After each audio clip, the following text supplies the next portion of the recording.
آج ایک نام نہاد طبقہ ہے جس نے کہہ دیا جی یہ تراویح جی نبی علیہ السلام سے ثابت ہی نہیں ہے، نبی پاک صلی اللہ تعالی علیہ وسلم نے 3 دن تراویحیں پڑھائی تھی، اس کے بعد آقا علیہ السلام نے فرمایا کہ مجھے ڈر ہے کہ کہیں میری امت کے اوپر یہ فرض نہ ہو جائیں۔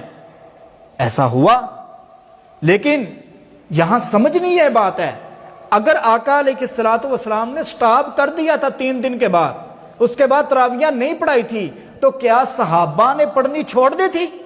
نہیں چھوڑی تھی، صحابہ اپنی اپنی جگہ تراویحیں پڑھتے رہے تھے، لیکن وقت گزرتا گیا کچھ لوگوں نے یہ سمجھ لیا تراویح کی حیثیت ہی کوئی نہیں ہے، تراویح پڑھنا ضروری نہیں ہے۔ پھر خلیفہ دوم امیر المومنین حضرت سیدنا عمر ابن خطاب رضی اللہ تعالی عنہ، یہ وہ میرے نبی کے صحابی ہیں جن کی 21 مرتبہ خواہشات کے مطابق اللہ نے قرآن بنا کر نازل کر دیا تھا۔ انشاءاللہ اگلے جمعے میں عرض کروں گا کہ حضرت عمر کے دل میں جو بات آتی تھی اللہ قرآن بنا کے نازل کر دیتا تھا۔ 2 باتیں میں آپ کے سامنے رکھ دیتا ہوں۔ حضرت عمر ابن خطاب کہتے ہیں کہ میرے دل میں یہ خواہش آتی تھی کہ اللہ ہماری مائیں بہنیں اپنے گھروں سے نکلتی ہیں تو ان کو پردہ کرنا چاہیے، ان کے درمیان اور کفار کی عورتوں کے درمیان ایک فرق ہونا چاہیے، پتہ چلے یہ مسلمان ہیں، یہ نبی علیہ السلام کی فرما بردار ہیں۔ حضرت عمر رضی اللہ تعالیٰ نے نبی علیہ السلام کے سامنے یہ خواہش ظاہر کی تو نبی علیہ السلام خاموش رہے، کیونکہ اگر نبی علیہ السلام بولتے تو یہ حکم کا درجہ تھا، لیکن نبی علیہ السلام چاہتے تھے کہ اللہ کی طرف سے فیصلہ ہے جو بھی آنا ہے۔ اللہ تعالیٰ نے قرآن بنا کے نازل کر دیا کہ میرا نبی عمر جو کہتا ہے اس کا فیصلہ کر دیجئے، یدنین علیہن من جلابیبہن، جب بھی ہماری مائیں بہنیں بیٹیاں گھروں سے نکلیں گی تو باحجاب ہو کر نکلیں گی، پردہ کر کے نکلیں گی۔ اب یہ کس کی خواہش تھی؟ حضرت عمر ابن خطاب رضی اللہ تعالیٰ۔ عبداللہ بن ابی منافقوں کا سردار مر گیا، اب حضرت عمر رضی اللہ تعالیٰ نے اس کی عادتیں دیکھی ہوئی تھی منافقت والی، تو نبی علیہ السلام چونکہ عالم الغیب تھے نہیں، دلوں کے راز جانتے نہیں تھے، تو نبی علیہ السلام نے کہا یہ بظاہر کلمہ پڑھتا ہے، ہم اس کا جنازہ پڑھیں گے۔ حضرت عمر ابن خطاب رضی اللہ تعالیٰ نے کہا اللہ کے رسول یہ منافق ہے، اس کا جنازہ نہ پڑھیے گا، اس کی عادتیں ہی ایسی تھیں۔ اب نبی علیہ السلام نے جنازہ پڑھا دیا۔ اللہ نے حضرت عمر رضی اللہ تعالیٰ کی تائید میں قرآن بنا کر نازل کر دیا کہ استغفر لگم او لا تستغفر لگم، میرا نبی آپ اس بدبخت عبداللہ بن ابی کے لیے جنازہ پڑھتے یا نہ پڑھتے، ان تستغفر لگم 70 مرتن، آپ اس کے لیے 70 مرتبہ بھی جنازہ پڑھیں، 70 مرتبہ بھی دعائیں مغفرت کریں، فلن یغفر اللہ لکم، میں اس کو پھر بھی نہیں معاف کروں گا۔ اب حضرت عمر رضی اللہ تعالی عنہ جیسے ہی عظیم شخصیت کے حق میں اللہ نے قرآن نازل کر دیا ہے۔ ایک اور میں اشارہ کر دیتا ہوں، اگلے جمعے انشاءاللہ میں کچھ چیزیں حضرت عمر کے سامنے رکھوں گا اور پھر میں کہوں گا کہ یہ تراویحیں پڑھنے کا ہمیں حکم کس نے دیا ہے۔ حضرت عمر رضی اللہ تعالیٰ عنہ سے پہلے ایک یہودی اور ایک منافق نبی علیہ السلام کے پاس جاتے ہیں اور کہتے ہیں اللہ کے نبی ہمارے درمیان یہ جھگڑا ہے، اس کا فیصلہ کر دیں۔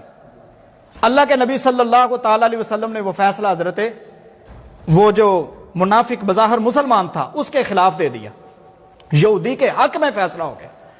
اب وہ منافق جو تھا وہ تو زبان سے کلمہ پڑھتا تھا، وہ کیسے نبی علیہ السلام کے اوپر دل سے ایمان لے کر آتا اور آپ کے فیصلے پہ یقین کرتا؟ اس نے کہا جی مجھے نبی علیہ السلام کے فیصلے پہ یقین نہیں ہے، یہ فیصلہ کسی اور سے کرواتے ہیں۔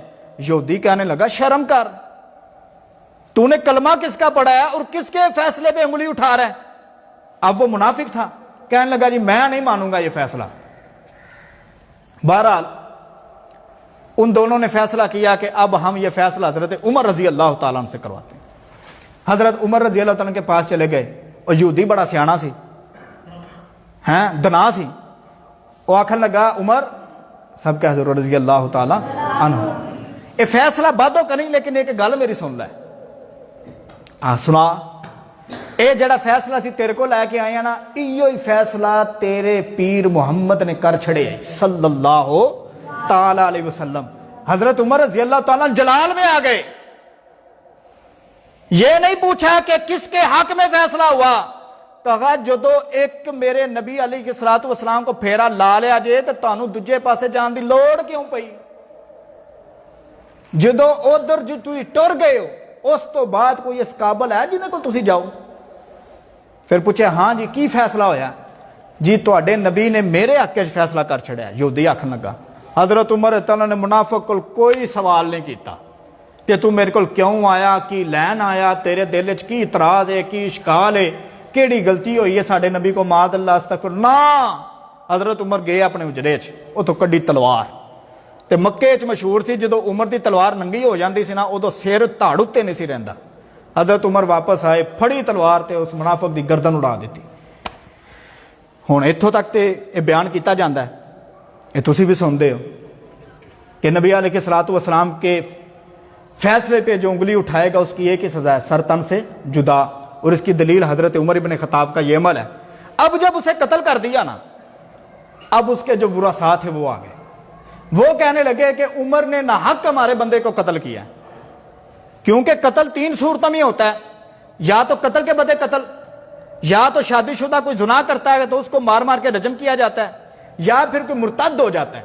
ان تین چیزوں کے علاوہ قتل شرعی طور پر نہیں کیا جاتا، سزائیں ہوتی ہیں دیگر گناہوں میں لیکن قتل نہیں ہوتا۔ تو انہوں نے کہا جی یہ تینوں چیزیں ہمارے بندے میں نہیں پائی جا رہی، اب بدلے میں حضرت عمر کو کیا کرنا ہے؟ قتل کرنا ہے۔ بہرحال بڑا شور شرابہ ہوا، تو ہمارے نبی صلی اللہ تعالی علیہ وسلم بولتے تب جب اللہ کی طرف سے قرآن نازل ہو جاتا تھا، وہی آ جاتی تھی۔ اللہ نے کہا جبریل جا کے اعلان کر دے، فلا وربک لا یؤمنون حتی یحکموک، اس بندے کا کوئی ایمان نہیں ہے جو میرے محمد کے فیصلوں پہ راضی نہ ہو جائے۔ اللہ نے حضرت عمر کی تائید کے اندر قرآن نازل کر دیا کہ عمر نے جو اس کا سر قلم کیا ہے وہ بالکل ٹھیک کیا ہے۔ یہ تین واقعات آپ نے سن لیے، انشاءاللہ اگلے جمعے میں اور کروں گا۔ یہ وہی عمر ہیں جنہوں نے اپنے دور خلافت کے اندر نماز تراویح کی ابتدا کروائی تھی، اور کیوں کروائی تھی، کس لیے کروائی تھی، کیا مقصد تھا، کیا ضرورت تھی، اور وہ ضرورتیں آج ہمارے اندر بھی ان کی کمی ہے۔ اس کی میں ایک بتا دیتا ہوں۔